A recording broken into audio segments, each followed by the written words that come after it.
संशोधन कशाला म्हणावं, की तुम्ही नवीन म्हणजे मी जर म्हणेन ना, मी जर इतिहासकार आहे किंवा मी इतिहास अभ्यासक आहे, इतिहास संशोधक आहे, तर ते मी कधी म्हणू शकतो, असं माझं मत आहे. इतर याविषयी लोकांची इतर मतं वेगळी असू शकतात.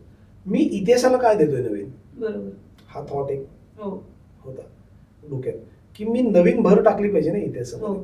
सो म्हणजे right now I am proud of myself, की पेशवेकालीन जेजुरी या पुस्तकापासून माझी सुरुवात झाली. पेशवेकालीन जेजुरी, पेशवेकालीन पंढरपूर, मोडी कागदपत्रांमधील दावडी निमगाव, देवगिरीची लढाई 1763, महाराजांचे गडदुर्ग खंड 1 आणि आत्ता नुकतंच माझं प्रकाशित झालेलं मराठ्यांचे आरमार द धुळप्स एरा.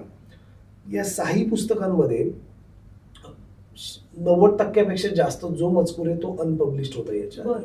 सो मला I am proud of myself, की मी इतिहासाच्या म्हणजे मी नेहमी असं म्हणतो, मला असं नेहमी वाटतं, इतिहासाचं एक संशोधन मंदिर उभारणीचं काम चालू आहे आणि विच इज एंडलेस, ज्याला